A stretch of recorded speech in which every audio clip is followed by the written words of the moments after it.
have you been up to in since the last time we spoke? I know that your campaign's on full steam, and I'm sure you've Yeah. been really busy with it. Yeah.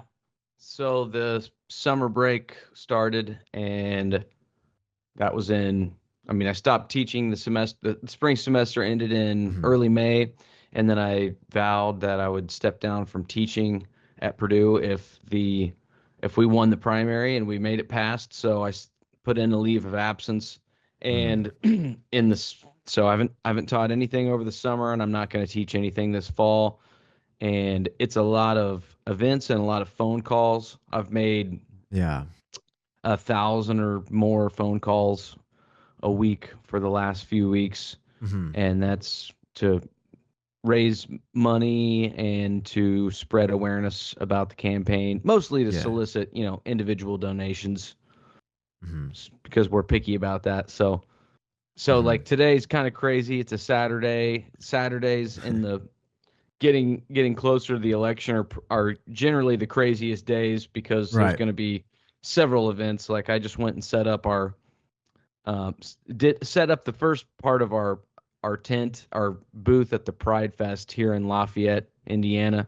Hmm. And so when we're done here, when I'm done talking to you, I'm going to go finish setting that up and be stationed at the booth for several hours. Mm. And yeah, so it's and then tear it down, and so so yeah, Yeah, it's a crazy Saturday. man, I bet. Like and I'm sure you never get any days off, especially since the campaign has been, going on stronger. It's hard to even really take a day Yeah. off. It's who you become, basically. Yeah, there's it even on days that there aren't events happening, there's something tedious Mm. to tend to. There's some communication, some emails, there's always I could definitely find something to do and 24 hours a day and campaigning if I Mhm. really wanted to, Yeah, man. Yeah, and there was a couple things that I didn't really get to go deep with you on, and I mean, one of the things is like your personal experiences, because we talked about the campaign, and that's on your website. People could go and read through your platform and see where you stand on issues and stuff. But uh I think where a lot of politicians really fall apart, or kind of ignore, is really talking about their own experiences, something apart from politics. And from what I understand, you said you've spoken about how you're a music teacher, or were, or are you still going to go back to that, or where do you stand with teaching? the school is going to let me come back if we are not successful in November. So Mm. I mean, the leave is for the fall semester, so it's really just I'm taking the fall off. But obviously, if we win, then I'm not going to be coming back. Not for a while anyway. Right. Yeah. So okay, and then one of the things is that you are a musician, and Yeah. so like, how did you get into that? Like, what inspired you, or what influenced you to get into music? Because I'm sure there was something that gave you that bug to jump into it. Yeah, I would play I could play a very basic rock beat on the drums. Like I could play boom cha, boom cha kind of thing. And I would play Yeah. at church when I was growing up. And somehow like towards the end of my sophomore year of high school, I Mm. got a hold of some CDs, and it may have been our high school band director, and I wasn't even in the band when I was a sophomore in Yeah. high school, and I was talking to him about joining the band, and I think I borrowed some. He had a bunch of CDs around his office, and I listened to him.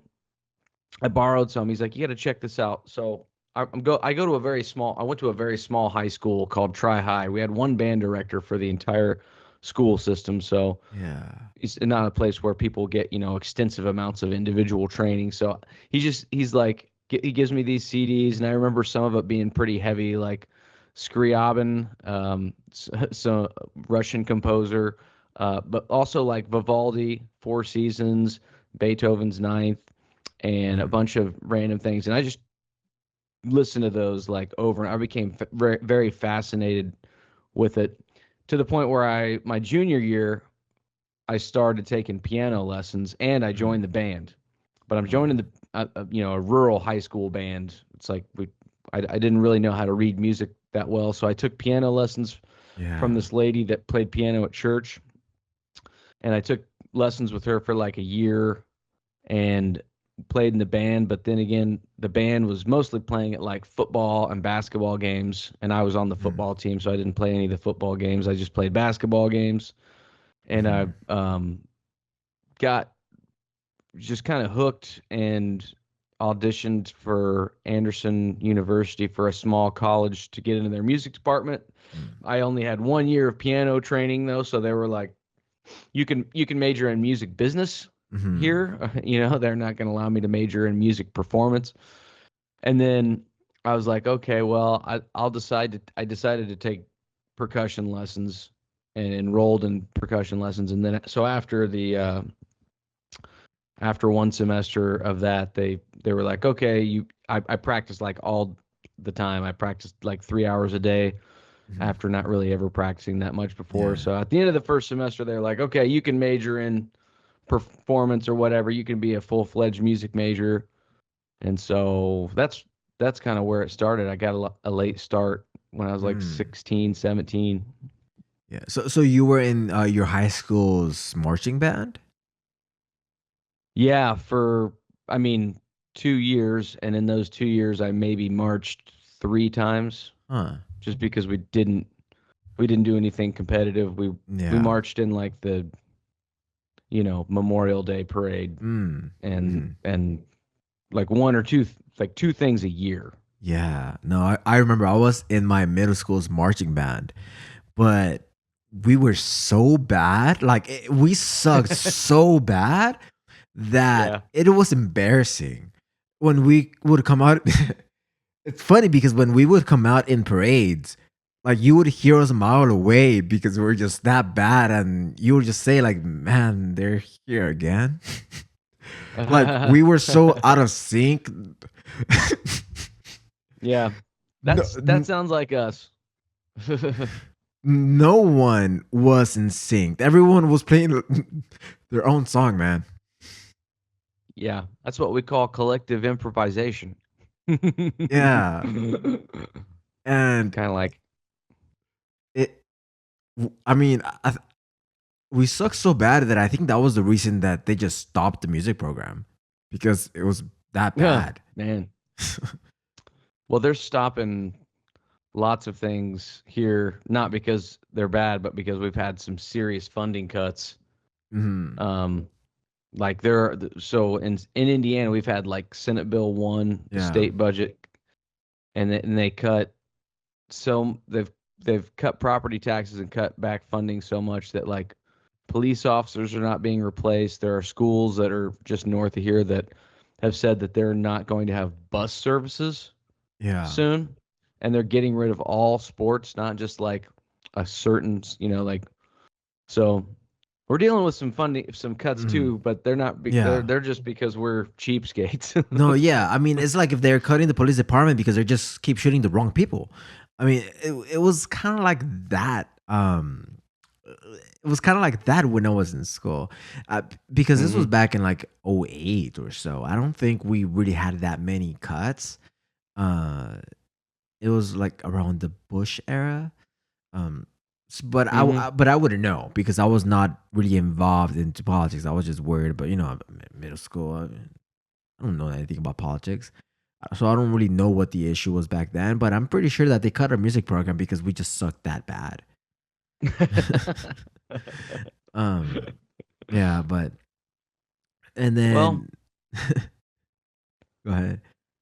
I was gonna say that stinks, because I mean people still could be getting something out of it. I mean, it still could be good for the process of learning music and teaching rhythm and harmony, I think is really good for your development. So Mm-hmm. I don't like how we take a businessman approach to education and think about things like, well, if it's profitable, it's good to be studied.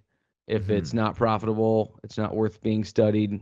And that's kind of like this ref- reflection of our society in which we've kind of become I'm not talking about like Trump specifically. I'm talking Mm-hmm. about all across the board. People have just kind of become obsessed with the idea of business people in politics. And when you have someone that's a businessman or a businesswoman, their Mm-hmm. most the number one priority is going to be money. It's not Mm-hmm. going to be people. Politicians' number one priority should be people. So I think that has caused us to kind of shift our values into this new direction in which we were like, if it doesn't make money, it's not worth anything. Yeah, but even if we thought about government as a business, like the CEO would just get fired right away. Like, what business keeps the Yeah. CEO after they just lose money? Like, a bunch of money goes missing and you don't know where it is. Like, I don't know. Like, that would never Yeah. happen. The shareholders like, what the fuck's going on, man? Yeah. You know, That's a good point. In a business, you'd be able to you'd go to restructure and jail change for that. everything. Yeah. You know. It's wild. It's so crazy. Yeah. Hmm. Yeah. But talking about business, so you also worked for Carnival, right? Was it just Carnival that you worked for? That was the one cruise line. Yeah. That Mm. was throughout the year 2007.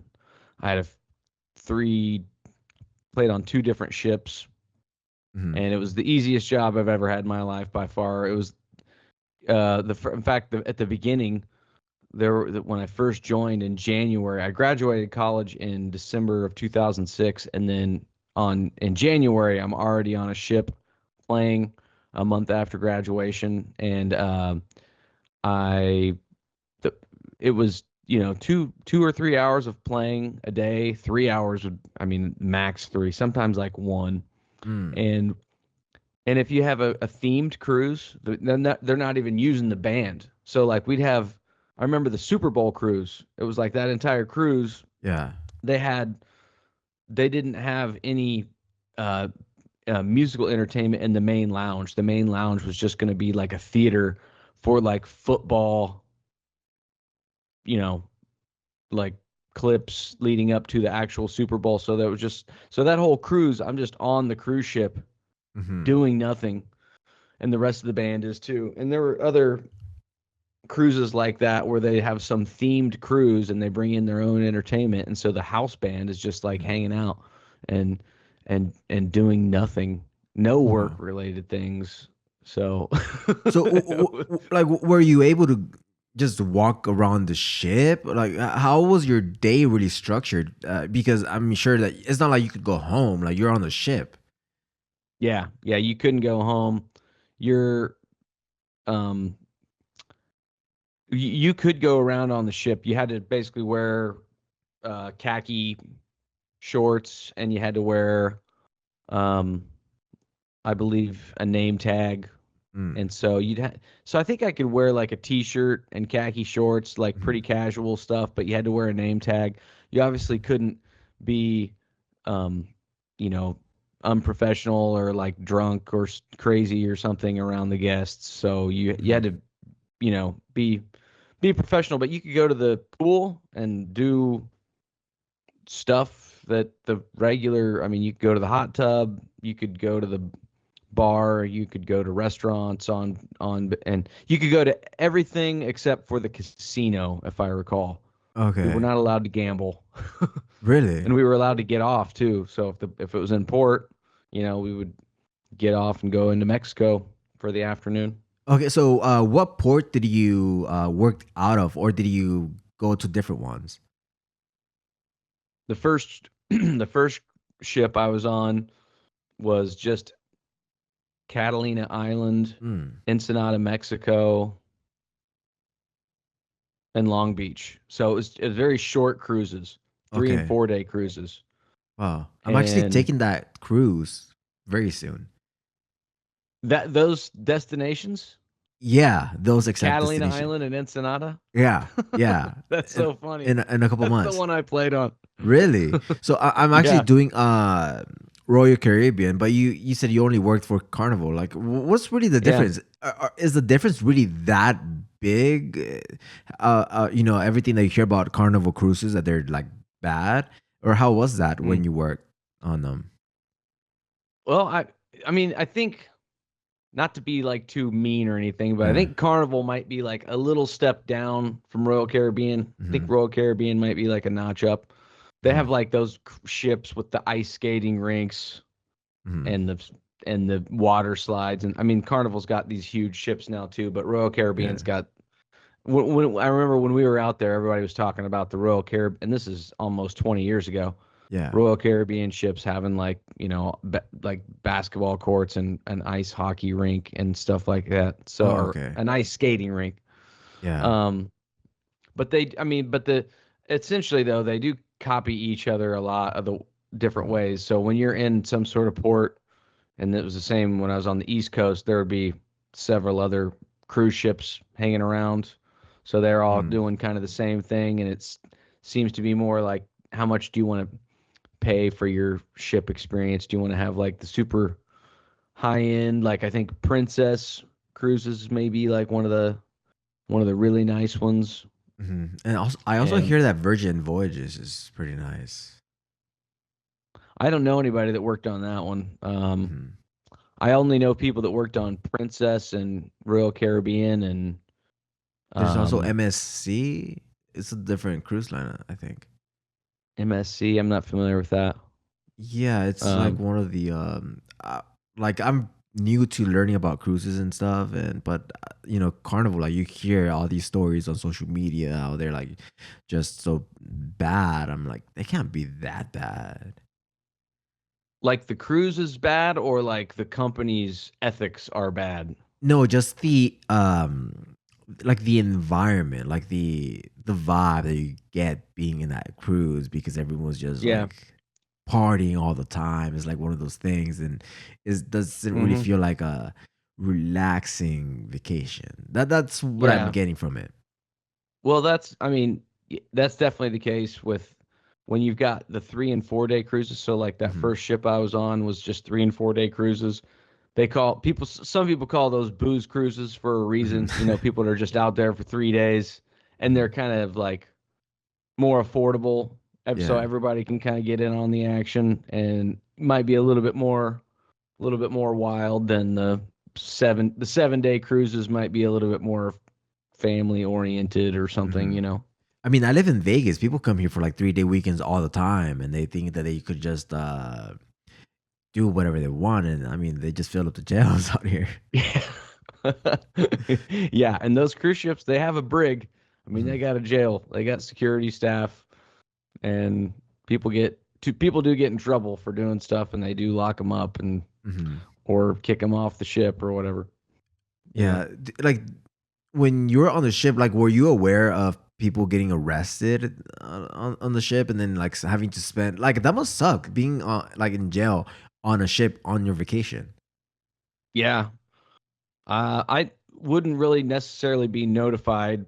They wouldn't tell us, but we knew that it would happen. There were a lot of rowdy guests. You'd see security, Hmm. moving around and doing things, and there also would be people that were getting back on the ship late, Mm. or missed the ship, and then or made the ship stay a little bit extra because they were Hmm. being late. So it's like a floating vacation, but it's also Hmm. just completely full of drama too. Oh yeah, yeah, I know, and I've seen the videos that prove that.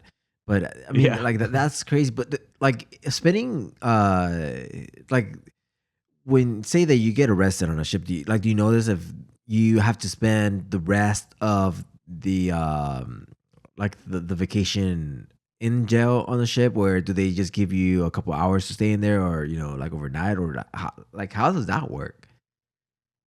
I'm not sure. I think in some cases, um, they would just be.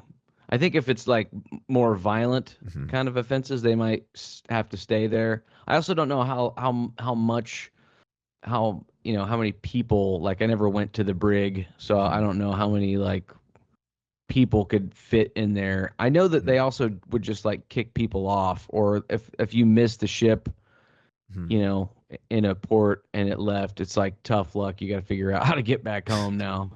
Oh man, So because like if you're like on a 7 day cruise, you're able to fly to the next port destination, right? And then just get on yeah, there.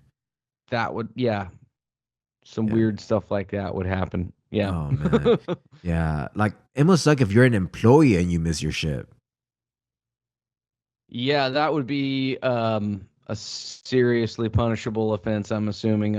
Nobody in the band Hmm. ever messed up like that when I was in there. I mean, we may have um, done some silly things, but nobody ever missed the ship or was late for the ship. And this was pre social media, so you were able to get away with a lot of stuff. It was 2007, and I think that the iPhone 1, Hmm. like the very first, I had a flip phone until 2018 or Yeah. 19. So I was Oh like one yeah. of the last holdouts. Hmm. But yeah, I think Yeah. the first iPhone may have been out, but not. But we also didn't really have that much. I mean, the internet on the ship sucked. Hmm. Basically, I'd take my laptop into Mexico or into Catalina Island or Long Hmm. Beach to get on the internet. I don't remember getting on the internet on the ship very much at all. Yeah, I know, and like nowadays, everyone has a phone. And, everyone's just recording Hmm. every single thing. I've seen videos of Yeah, people recording themselves, like breaking the ship's policy and then getting kicked out because they just can't wait to post that online. And they see because there is a team that monitors like all these social media videos are coming in from like the ship. yeah, I don't think people yeah. realize that. It's so funny the idea, but like where you may get kicked off the ship, but you're going to get the views. So it's like it's worth it to to to, violate the ship's policy. to get banned for life. Yeah, yeah. That's Just crazy. switch over to New Holland or Holland or whatever it's called. Mhm. At yeah. And so, how long were you spending on the ship? Like, how long was your was it like a Co- contract that you say for like 6 weeks, and then like you're off work for a bit? So my three contracts were very interesting Hmm. because the first one I started January right after I graduated college. That one went for 4 months. So I was out from January till um, May something. Came home Hmm. in May. I remember I had my 5 year high school reunion after that, Oh and wow. then went to the same ship Yeah. after that for 6 weeks. So I went back to the ship that I was on to fill in for someone, Hmm. and then I was going to start a new contract. Um, I started at what was supposed to be a longer contract on an East Coast ship, the Victory, I believe was the name of that ship Huh.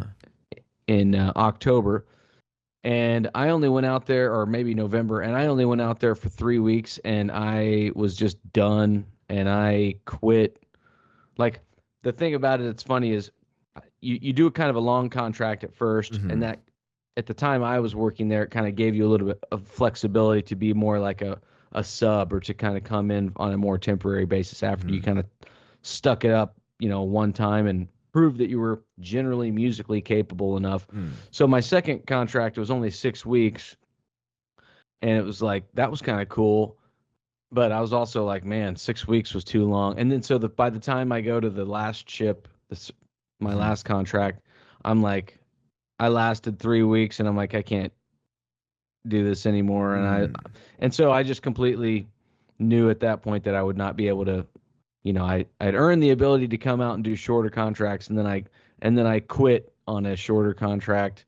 But I don't really regret it because um, it didn't. It the whole environment, all ships, they rely on a lot of labor Yeah. that it's internet. You're in international waters, so you can kind of get away with um, paying certain people Hmm. not much money, and they're out there on 8-month contracts, and they're sending all their money home, and you're out there playing like 2 hours a day and going into port and hanging out. I didn't really like the environment, so Yeah. I I was just done. I was just done, and then I joined the Yeah. Marine Corps. Yeah. So how was that? I'm sure that was fun.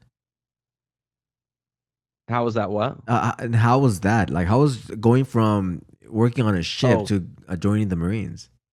yeah. There's a little bit of a gap. There was a few months because I didn't actually, you go to the recruiter and then it's a little while before you can actually go to boot camp. So I think Mm. whenever I went to the recruiter, I was able to go to basic training in March.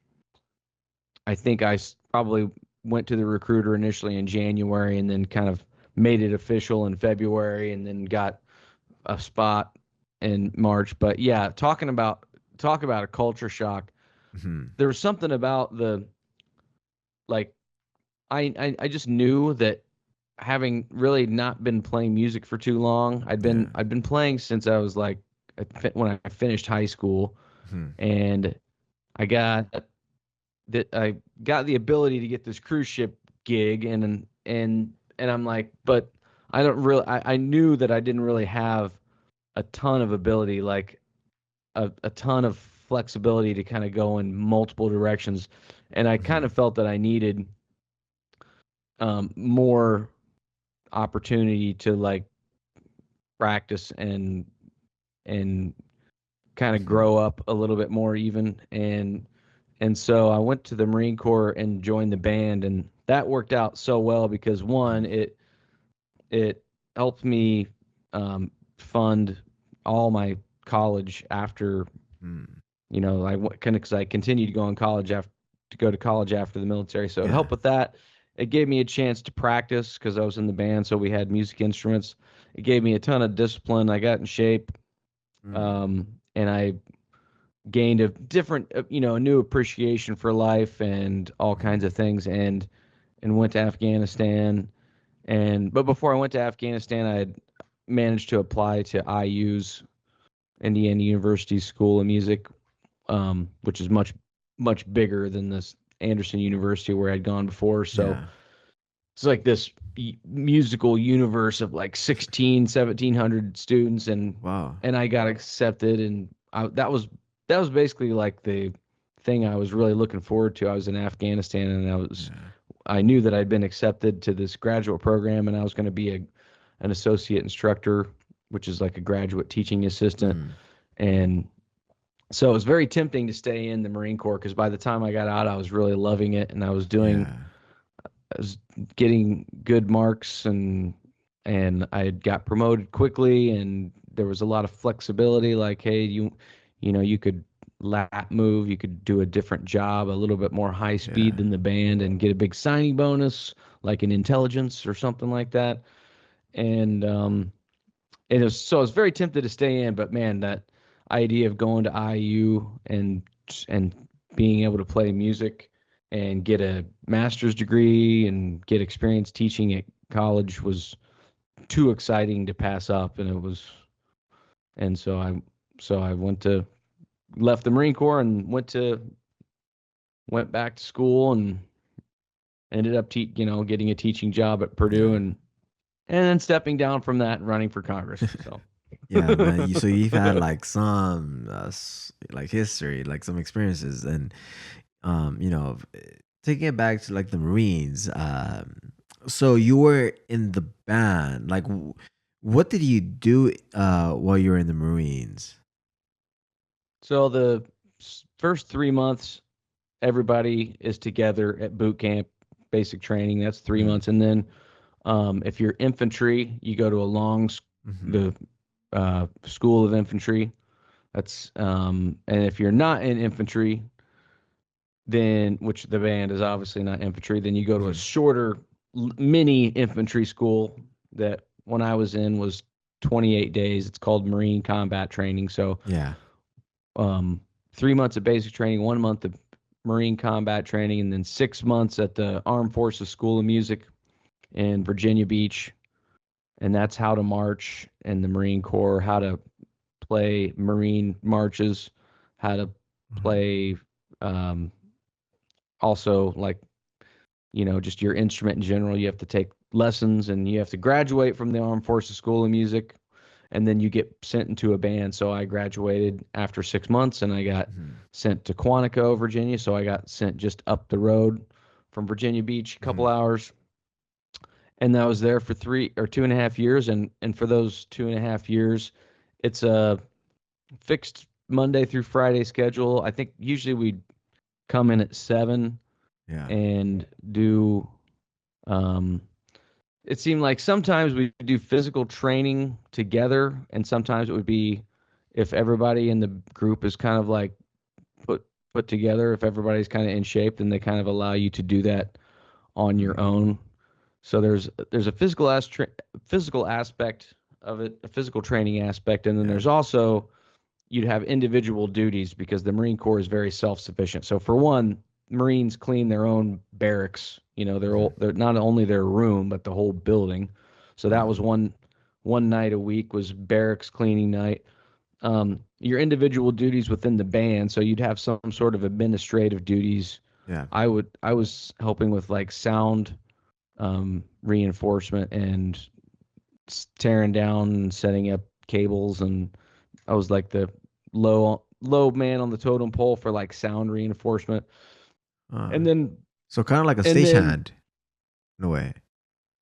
well, for we would record stuff in the band hall. Mhm. Um it'd be going through, like, I remember like going through all of these XLR cables and testing them for continuity and like making like, okay, that's junk, like keeping your house in order.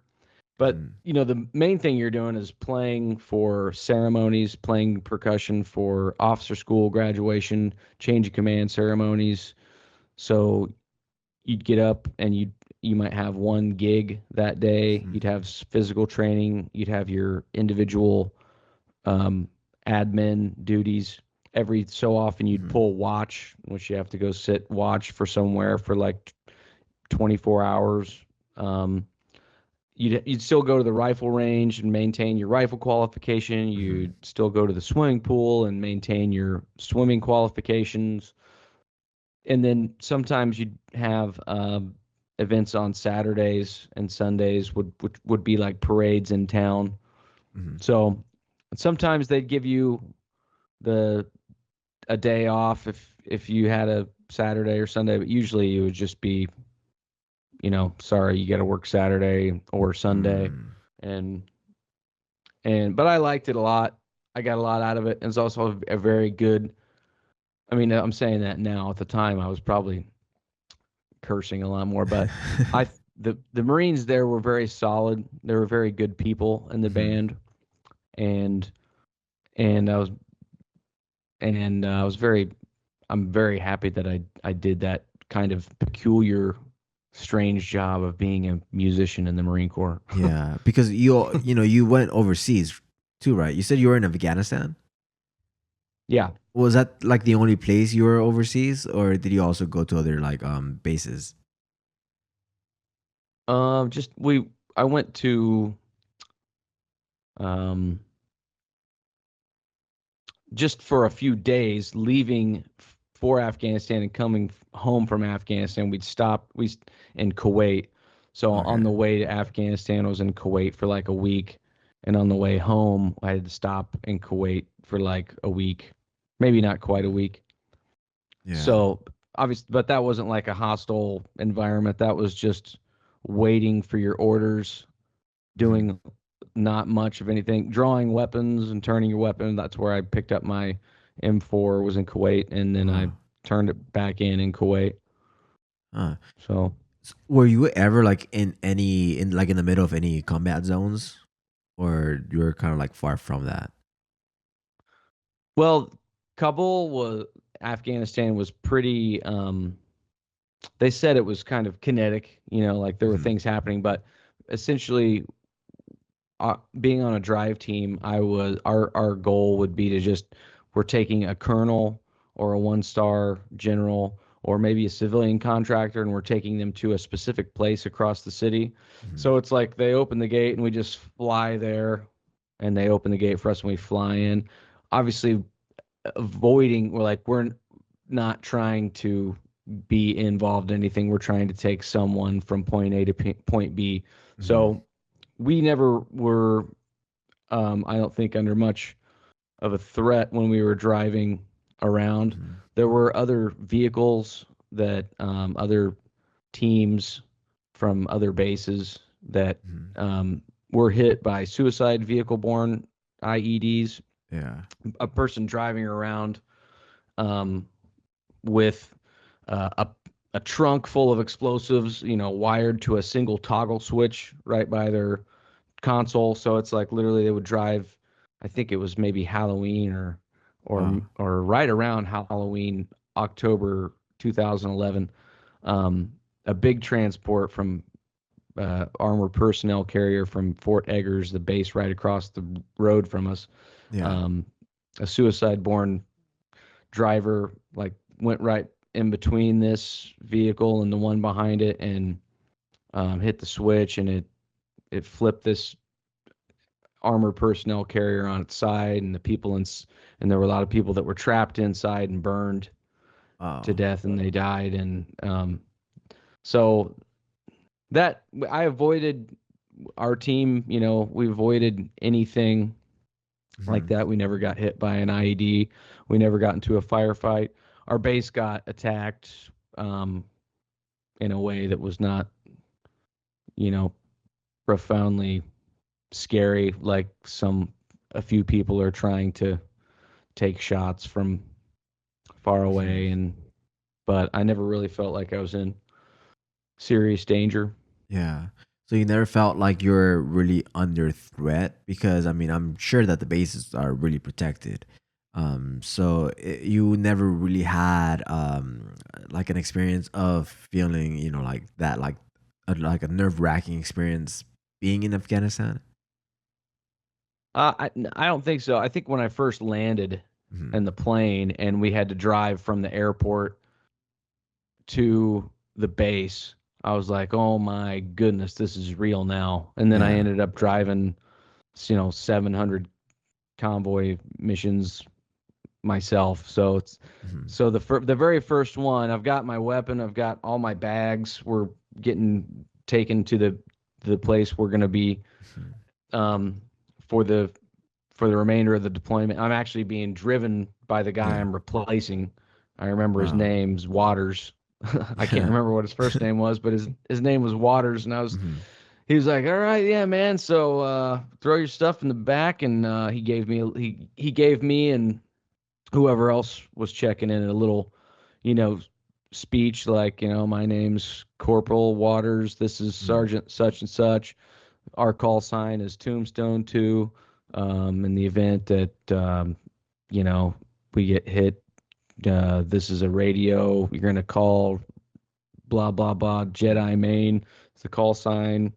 Um, we're going down route such and such. It was this big, long, mission brief that I would end up giving to people that we were picking up. So we'd pick people up and take them places Yeah. and say like, this is our call sign. If something happens to us, grab this radio and here's who you want to ask for and here's the routes that we're going on. And it would scare the living daylights out of some people, and Yeah. we never got hit by anything. Wow. But you guys were like riding deep, I bet. Like how Well, how many vehicles were in the convoy? sometimes it would just be one vehicle. Oh, Most of the that's time it it? was just one. Yeah, so a lot of times it was just me and a fellow Marine, just two of us in an up armored SUV, and then one or two people in the back. And Oh that's wow. kind of why we were able to just fly around. Like we're not in a column. We're just like one vehicle. So they open the gate, we just like floor it and Oh. just drive around people like this. Obviously, we're not really adhering to Mhm. local traffic laws. We're just like doing this, and then you know Mhm. and flying into the into the serpentine or whatever of the of the base that we were going to. Because you're just focusing on staying alive at that point. I mean, I'm sure that you become like a threat if you're in Afghanistan and riding and um, through the streets. Yeah, there there were a few. There was a story that we heard um, when we checked in to the unit, all the way to the base. New Kabul compound was the base I was at, and the story was that like two drivers, not recently, maybe 6 months ago or something, that Mhm. two drivers had gone out into the city and had stopped somewhere Mhm. and um like stopped to get something at a bazaar or something. Mm. They did not follow the mission protocol. They Yeah. violated, they ended up getting, I think, maybe Wow. hanged in the streets. Yeah. And so a lot of so it's so I attribute, you know, not getting into combat and not Yeah. being attacked to just being diligent and following, orders and reading the intel Mhm. report and just making sure that you do everything the right way, because in the US military we don't Mhm. plan on, nothing is planned. No Yeah. sacrifices are we don't go into an event saying, okay, we might lose like 5 people today. Like everything is supposed to be designed to where everyone is coming home all the time. Yeah. It's never. Yeah. Yeah. Because I mean, that is the goal. You hear a lot of stories of people that never make it back home because of stuff that happens overseas. Yeah, Yeah. it's usually, I mean, and I can't speak for the U.S. military is vast Mhm. and huge, but in Yeah. my short time overseas, like that's what I gathered is like um if you if you cross your T's and dot your I's and follow instructions and respect military order, you know you should be fine. Yeah. But Sim- that's Easier said than done. that's that's really interesting. But I got to wrap this up. But this has been another fascinating conversation with you, and Yeah, man. I'm happy for you to have joined me again. Thank you so much for having me, Eric. It's nice because today's been really crazy, and it's like I was setting up this table and like I got to go back and set it up now afterwards and be at this booth all Yeah, evening, and it was actually really nice to sit down and chat with you for an hour. So thanks yeah, for having me. for sure. Well, I mean, I hope you like the best for your campaign, and we just stay in touch. Yeah, All for right. sure. Thank you. All right. Well, thank you. All right, Eric. Talk to you again sometime, hopefully.